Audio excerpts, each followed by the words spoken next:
The Sword and Scoob, I apologize, this review is incredibly late, but I actually missed this one when it came out on DVD. This is a movie that is exclusive to DVD, which is Scooby-Doo, The Sword, and the Scoob. Um, I think a lot of these Scooby-Doo movies are really fun, and they embrace a lot of fanfare, they have fun with it, right? But some of them, just like this one, just look like a generic Scooby-Doo movie. And I'll watch it eventually, but it's like I'm not in a hurry to catch it. The next one, though, is the reason I'm reviewing this, is I know that next month they're supposed to have a Scooby-Doo movie where he meets King Arthur, and that looks fantastic. It looks really good, and I want to watch it. I'm really excited about it. But, you can check that out, and I want to catch up and watch this one. So I watched it, The Sword and the Scoob.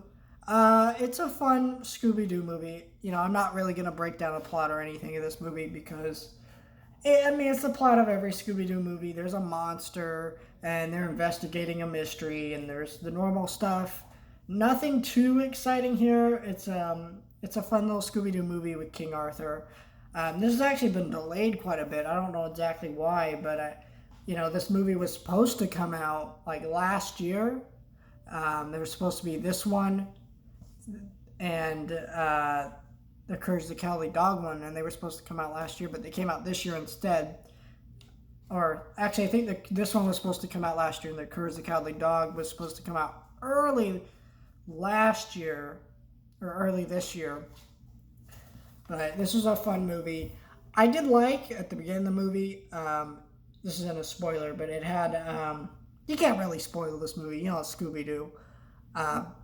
But it had courage not courage.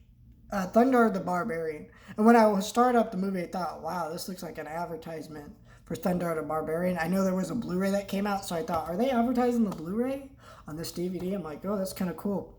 So I was watching it, and I was like, oh, it was just a reference. Like some guy was watching it at the beginning of the movie. Had a really cool reference to the Twilight Zone at the beginning of the movie too, with the creature on the plane. That's a really great episode of the Twilight Zone, so that was a cool reference. And yeah, there's some fun nods to Scooby-Doo. I think what's fun about these Scooby-Doo movies now is because Scooby-Doo is 50 years old, and they're basically now having fun, appealing to older fans and new fans. Like Scoob is more for the new fans.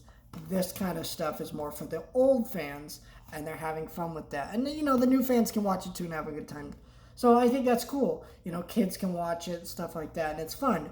But if you're an older fan, these are fun ones to check out. They're not usually that expensive. They used to put these out on Blu-ray, but now they're just DVD because physical media sales have gone down. I get it. I still feel like they could put these out on Blu-ray, considering a lot of the Scooby-Doo movies were on Blu-ray at one point, and I get they stopped, but a lot of the DC stuff is still on Blu-ray, and I think these would sell. They don't need a 4K like some of the DC stuff, but if the DC stuff can sell 4Ks, why can't this sell a Blu-ray? I don't know, but $15. And then if you wait a couple months, they're usually like $13. So they're pretty good. And then if you wait even longer, they go down to $5. But I usually try to pick these up as soon as possible because I love Scooby-Doo and I want to support these movies and keep showing that I want more of this stuff, because who knows how much longer they're going to keep putting this stuff on DVD. If they're deciding, hey, Blu-rays aren't selling that well, that enough for us to keep producing it, what's to say that they're not going to look at this one day and go, you know what, we don't need Blu-rays. We can just put it on HBO Max or DVDs or whatever. Just stop making the DVDs, put them on HBO Max, which I wouldn't be against to be more people watching it, but it does hurt me as a physical media collector. So I think that's something to note with these. But yeah, definitely check this out.